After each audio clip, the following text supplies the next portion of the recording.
Setelah memeriksa Nadiem Makarim dalam kasus korupsi pengadaan laptop, kini Kejagung mencegah mantan Mendikbudristek itu untuk bepergian ke luar negeri. Kejaksaan Agung juga berencana untuk memeriksa kembali Nadiem di kasus ini. Apa yang sedang didalami Kejaksaan Agung dari pemeriksaan terhadap Nadiem dan apa makna pencegahan Nadiem dalam kasus ini? Lebih lengkap kita bahas bersama peneliti Pukat UGM Zainur Rohman. Mas Zainur, selamat malam. Selamat malam, Mbak. Sekarang kan bolanya ada di Kejaksaan Agung toh ya Mas Zainur, karena Kejagung harus menjelaskan kenapa Nadiem Makarim dicegah ke luar negeri usai diperiksa dalam kasus dugaan korupsi pengadaan laptop. Apa yang bisa kita baca dalam tahapan penyelidikan kasus ini?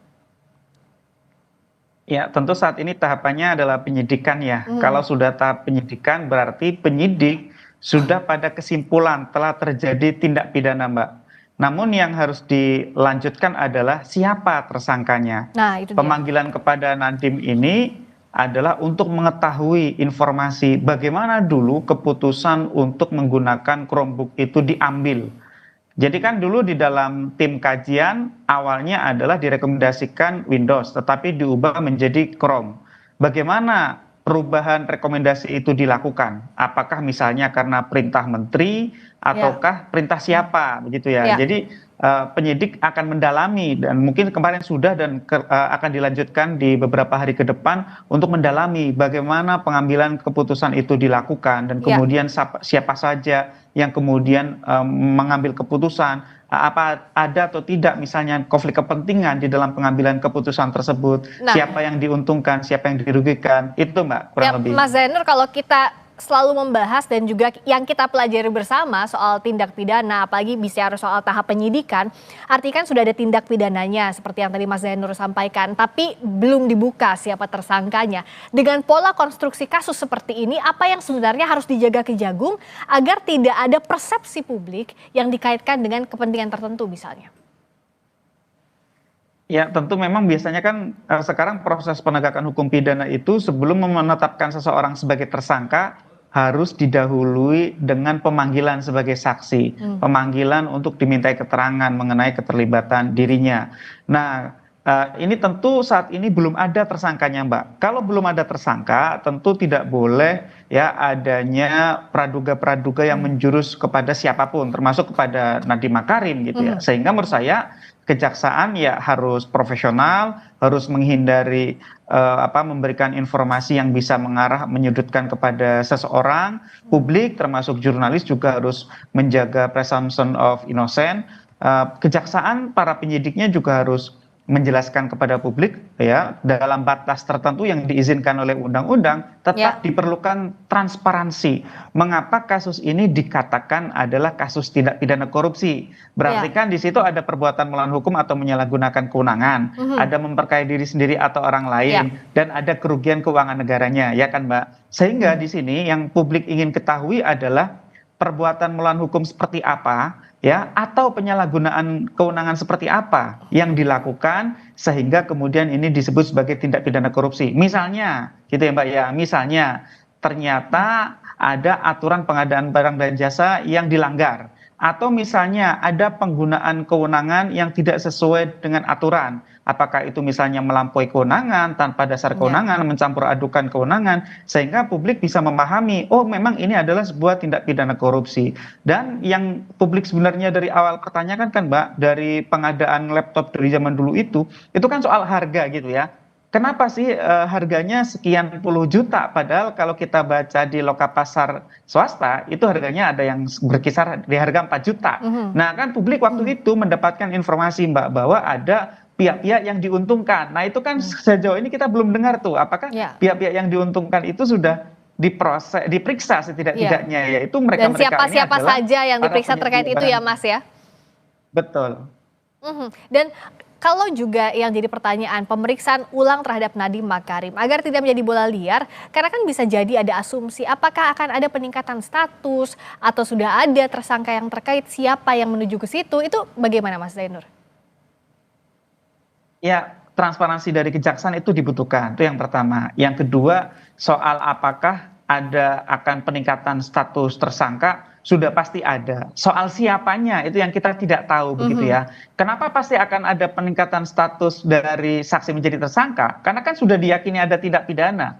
Tidak mungkin ada Ya. sebuah tindak pidana tidak ada tersangkanya. Tindak pidana terjadi karena ada pelakunya. Nah, pelaku itulah yang kemudian ditetapkan sebagai tersangka. Nah, itu nanti akan ditentukan dari hasil ekspos penyidik gitu ya. Bagaimana hasil pemeriksaan yang dilakukan terhadap mereka-mereka yang sudah dipanggil. Dan jadi nanti akan dikonstruksikan bagaimana kejadian itu dulu terjadi. Siapa yang mengambil kebijakan, siapa yang mengintervensi untuk mengubah dari Windows ke Chromebook, siapa yang mendapatkan keuntungan, siapa yang memiliki konflik kepentingan, dan siapa yang melakukan perbuatan melawan hukum, khususnya yang kedua adalah siapa yang melakukan penyalahgunaan kewenangan. Nah, itulah yang kemudian mereka itulah yang akan dimintai pertanggungjawaban secara pidana dengan ditetapkan sebagai tersangka. Tetapi meskipun nanti pun misalnya sudah ada penetapan status tersangka, publik juga harus mengedepankan prinsip presumption of innocent bahwa mereka belum tentu bersalah sampai ada putusan pengadilan yang berkekuatan hukum tetap, Mbak. Kalau untuk kasus ini kan kita harus tunggu datanya dari hasil penyidikan. Tapi bicara soal studi kasus, memangnya dalam kasus yang terkait dengan pengadaan di kementerian lembaga, mana saja yang jadi celah korupsi? Dan biasanya posisi-posisi mana saja yang rawan terjerat korupsi? Ya biasanya yang paling rawan tentu adalah di panitia pengadaannya, Mbak. Yang kedua adalah pengguna anggaran, ya kuasa pengguna anggaran dan pengguna anggaran. Nah biasanya panitia pengadaan barang dan jasa itu sering diintervensi oleh pengguna anggarannya, yaitu apakah kepala daerah atau menteri atau kepala lembaga.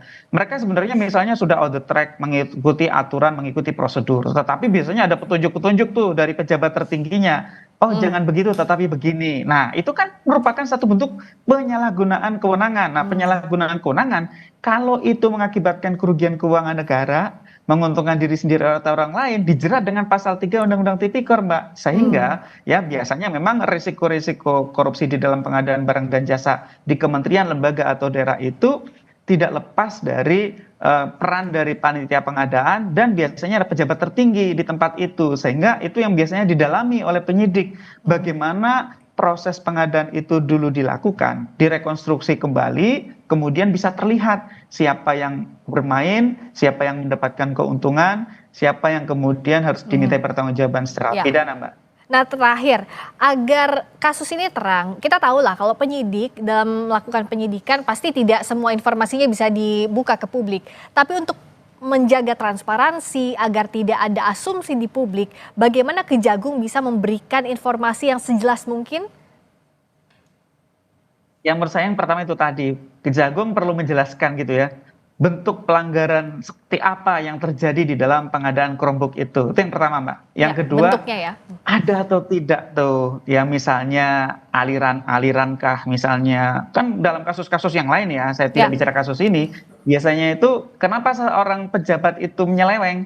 Karena mendapatkan manfaat baik secara langsung maupun tidak langsung, apakah itu dalam bentuk gratifikasi atau suap atau benturan kepentingan gitu ya, sehingga publik ingin tuh mendengar dari kejaksaan sehingga publik bisa paham, oh ya ini ada pelanggaran aturan, oh ya ini ada pihak yang mendapatkan keuntungan secara melawan hukum, sehingga ya publik bisa terang benderang memahami kasus tersebut, Mbak. Ya bentuk tindak pidananya, bentuk pengadaannya, aliran dananya, siapa yang terlibat, ini harus jelas segera disampaikan oleh Kejaksaan Agung agar tidak menjadi bola liar juga di masyarakat. Terima kasih Mas Zainur Rahman, peneliti Pukat UGM, telah membagikan informasi di Sapa Indonesia Malam.